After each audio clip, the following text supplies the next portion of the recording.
प्रिय विद्यार्थियों, प्रणाम। आज हम कक्षा 12वीं की जो मुख्य पुस्तक है अंतरा भाग 2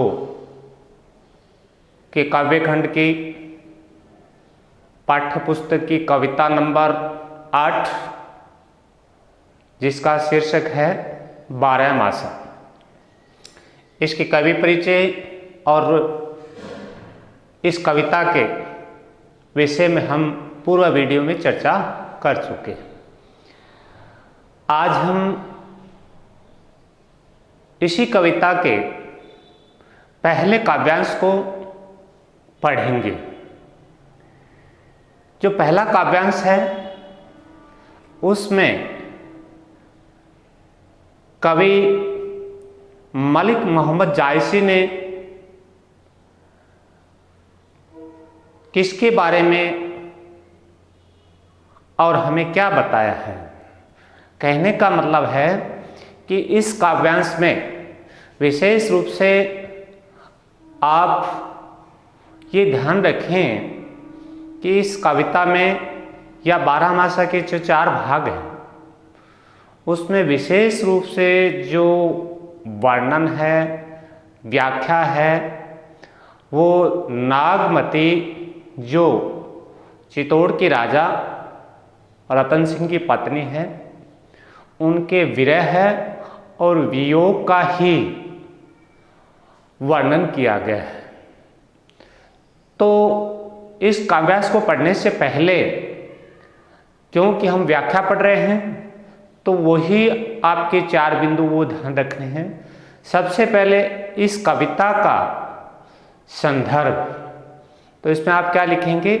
कविता का नाम 12 मासा और कवि का नाम लिखेंगे मलिक मोहम्मद जायसी।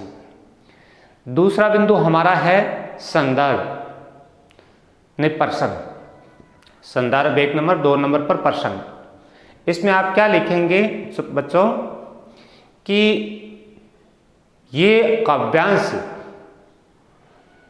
जो मलिक मोहम्मद जायसी के द्वारा लिखित महाकाव्य है, पद्मावत के नागमती के वियोग या विरह के अंश से लिया गया है, जिसमें राजा रतन सेन है वो पद्मावती को प्राप्त करने के लिए या उसे ढूंढने के लिए नागमती को छोड़कर चले जाते हैं और उनके जाने के बाद इस पहले काव्यांश में जो साफ लिखा हुआ अगहन यानी मार्गशीर्ष का महीना जो है उसमें नागमती के विरह का, वियोग का वर्णन किया गया है, जिसमें वो अपने पति के अभाव में किस प्रकार विरह में अपने जीवन को व्यतीत कर रही है और कैसे वो पीड़ित है, इसके बारे में इसमें लिखा गया। और अब अगला हमारा बिंदु है व्याख्या। तो व्याख्या को पढ़ते हैं और चलते हैं श्यामपट्ट की तरफ। तो देखिए श्यामपट्ट पर लिखा हुआ है अगहन देवस गठा निश बाढ़ी दूबर दुख सो जाई कीमी काढ़ी। अगहन जो कठिन शब्द हैं उन पर थोड़ी चर्चा करते हैं। अगहन होता है मार्गशीर्ष का महीना, जो वैसे लगभग हम दिसंबर से मान सकते हैं। देवस माने दिन, गठा माने घट जाता है, निश माने रात्रि, बाड़ी माने बढ़ जाता है। कवि जायसी जी कहते हैं कि जो मार्गशीर्ष का महीना है उसमें दिन छोटे हो जाते हैं और रात्रि बड़ी हो जाती है। दूबर दुख सो जाए कीमी काढ़े। दूबर माने कठिन, दुख का दुख है, सो माने वही या उसी, जाए माने जाया, कीमी माने कैसे, कोढ़ी माने निकालना, कोढ़ी माने निकालना, व्यतीत करना, बिताना, काढ़ना, हमारी भाषा में जैसा है। तो जायसी जी कहते हैं कि नागमती ये कहती है कि इस कठिन दुख को, कौन सा दुख है कठिन? विरह का। विरह के इस कठिन दुख को कैसे व्यतीत किया जाए, कैसे बिताया जाए और कैसे इसको निकाला जाए। इसके बाद अगली पंक्ति है, अब धनी देवस बिरह भाराती जरय ही बिरज्यों दीपक बाती। अब आप बार बार पढ़ चुके हैं तो शायद आप अब अलंकारों की जो पंक्तियां उनको भी पहचानना सीख गए होंगे। जैसे इसमें देखो, दू भर दुख, दू और दू यानी एक वर्ण की 2 बार आवर्ती है, इसलिए यहाँ हो गया आपका अनुप्रास।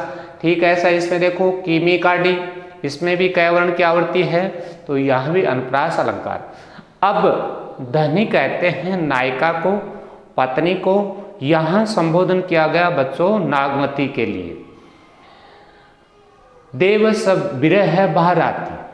अब क्या कहती है नागमती कवि के अनुसार कि अब नायिका को, रतन सेन की पत्नी जो नागमती है, उसको विरह के कारण और दिन भी रात जैसे लगने लगते हैं, यानी बहुत मुश्किल हो रहा है विरह की स्थिति में समय को निकालना। जरय ही विरह है जो दीपक बाती। जरय माने जलना, विरह माने वियोग या विरह।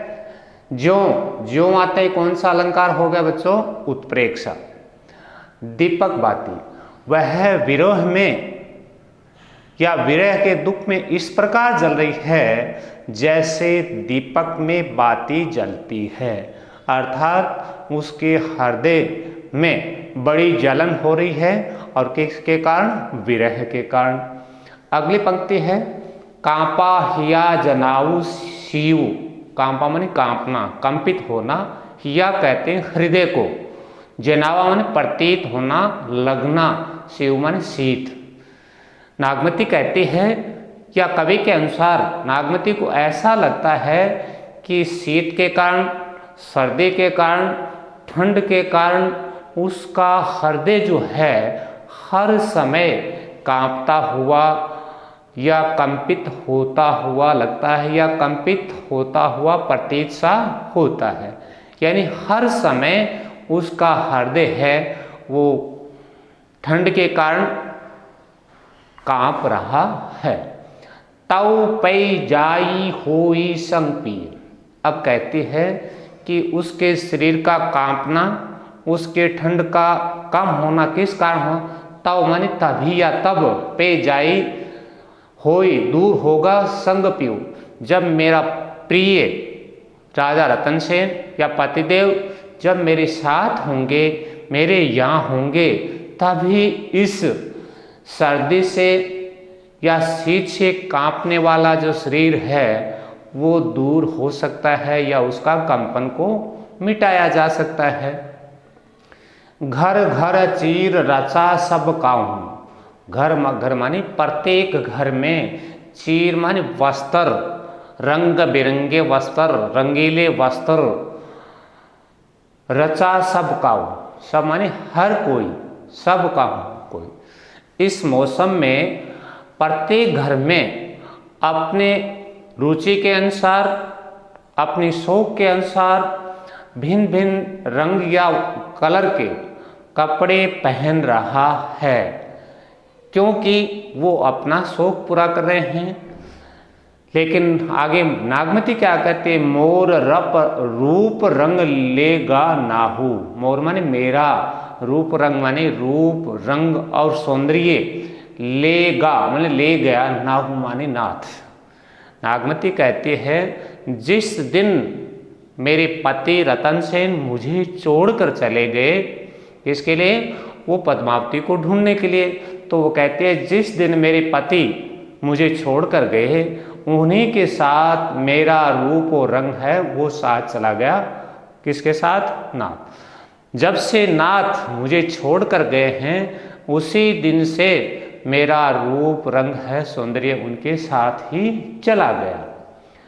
पलटी न बहुरा गा जो बिछोई। पलटी माने पलट कर, बहुरा माने लौट कर, पुनः, गा माने गए, जो बिछोई माने बिछुड़ कर। जब से वो मुझे छोड़कर गए हैं, मुझसे बिछुड़ कर गए हैं, तब से उन्होंने लौटकर मुझे पलटकर नहीं देखा।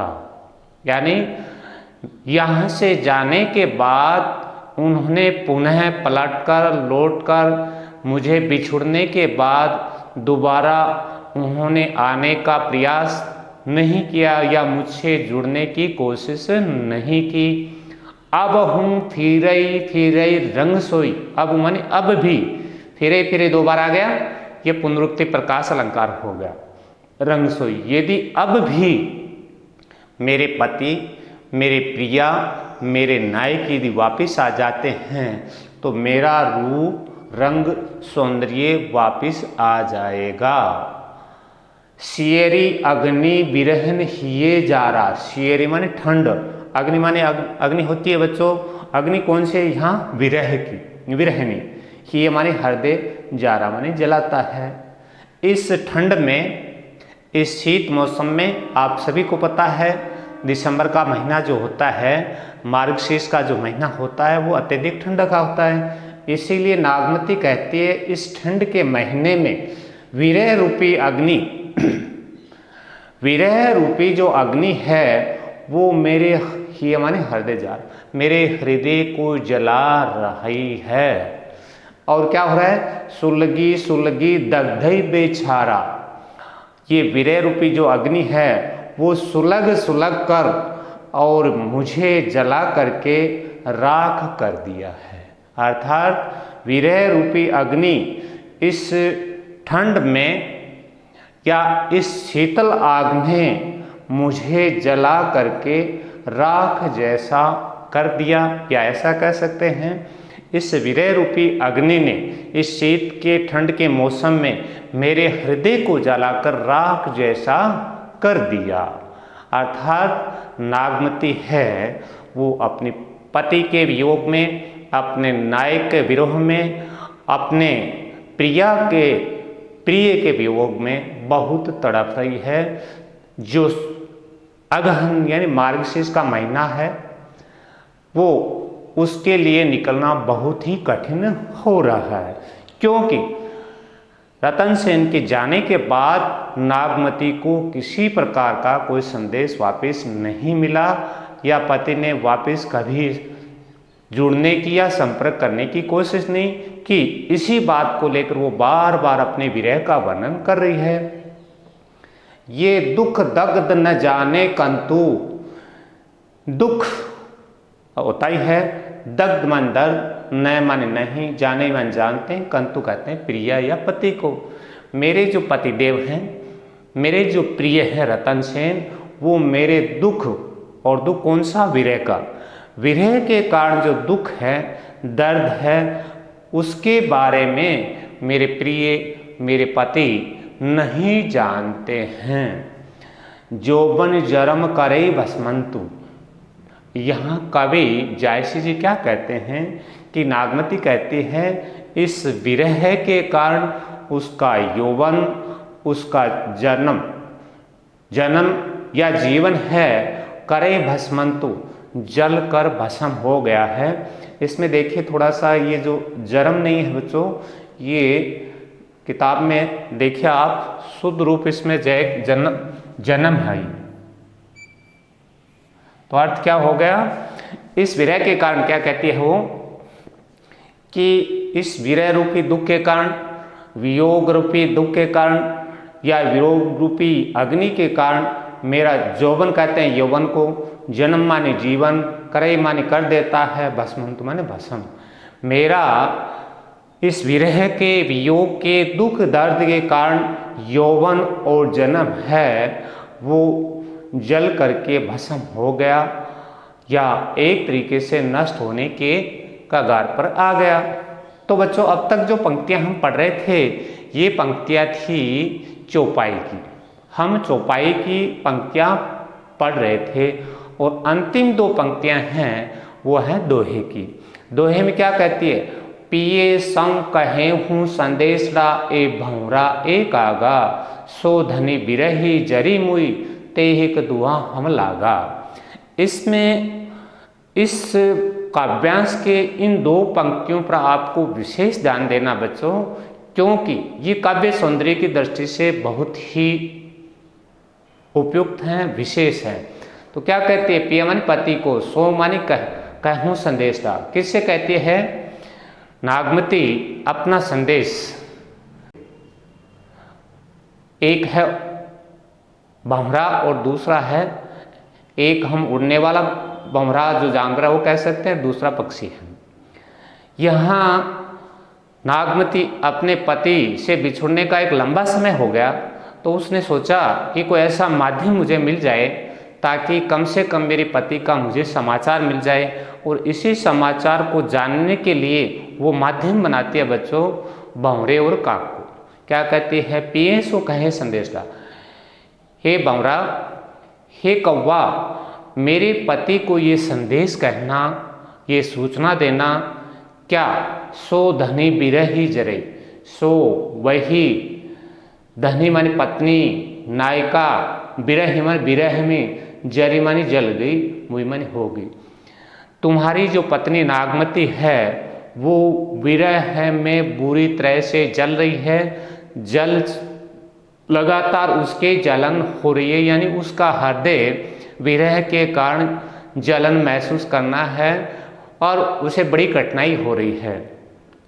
तेह कदुआ हम लागे, और आपकी पत्नी अर्थात नागमती जिस विरह के कारण जल रही है, तेग उसी धुएं से हमारा शरीर भी लागा, यानी वही काला धुआं हमारे भी लग गया, जिसके कारण हमारा रंग भी काला हो गया। बच्चों यहाँ विशेष बात ये ध्यान रखनी है कि कौवे का और भंवरे का रंग आप जानते हैं कैसा होता है, काला, लेकिन यहाँ इस बात को बढ़ाकर बताया गया है। काले थे लेकिन उन्होंने ये जोड़ दिया कि आपकी पत्नी नागमती विरह योग के कारण जल रही थी, उससे जो धुआं निकला उसी धुएं से वही धुआं हमें लगा, या उसी धुएं के कारण हम भी काले पड़ गए। तो यहाँ काले होने के बाद भी उन्होंने इस बात को नागमती के विरह से जोड़ दिया, इसलिए इसमें हो गया अतिशयोक्ति अलंकार। ये एक विशेष बात ध्यान रखनी है, जो गुण जो स्थिति है उसको और ज़्यादा बढ़ाकर बता दिया जाता है तो वहाँ बच्चों होता है अतिशयोक्ति अलंकार, और इस अतिशयोक्ति अलंकार के कारण इस स्थिति को कहते हैं ऊहात्मकता। तो इस प्रकार ये जो पहला काव्यांश है, पहला भाग किसका बच्चों? चौपाइयों का, और दूसरा भाग है दोहे का। हमने कठिन शब्दों के साथ साथ पूर्ण रूप से इसकी व्याख्या कर ली। अब इसके आते हैं हम विशेष बिंदु पर, शिल्प सौंदर्य पर। तो देखते हैं सबसे पहले शिल्प सौंदर्य का बिंदु नंबर 1, इस कविता की जो भाषा है वो है अवधि।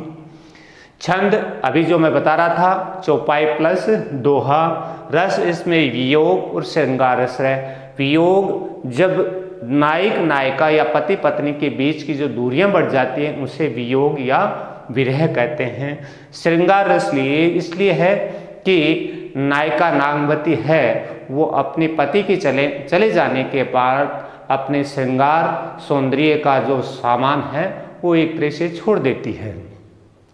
दुभर द केमी काडी में क रूप रंग, यानी अनुप्रास अलंकार के इसमें कई पंक्तियां आप और भी ढूंढ सकते हैं, तो मैंने आगे डैश डैश कर दिया है। तो इसमें है बच्चों अनुप्रास अलंकार। सुलगी सुलगी फिरे फिरे, ये भी आप देखते शायद पहचान चुके हैं कि एक शब्द की दोबारा आवृत्ति हो रही है, पुनः उक्ति है इसलिए हो गया ये पुनरुक्ति प्रकाश अलंकार। जरह विरह जो दीपक बाती, ये काव्यांश में भी मैं चर्चा कर चुका हूँ, जहाँ जो जिमी जैसे या मानो मनु ऐसे शब्द आते हैं तो वहाँ होता है आपका उत्प्रेक्षा अलंकार। और अगला बिंदु जो है हम पढ़ रहे हैं, बार बार उसी की चर्चा हो रही है, नागमती की विरह वेदना का अतिशयोक्ति। जो अंतिम पंक्तियां थी हमारे दोहे की उसमें मैंने आपको विस्तार से बताया, युक्त चित्रण किया गया है। तो ये था आज का पहला काव्यांश, उसकी व्याख्या, सरलार्थ और उसके विशेष बिंदुओं को हमने पढ़ा और आप सभी ने ध्यान से देखा सुना, इसके लिए आप सभी को बहुत बहुत धन्यवाद।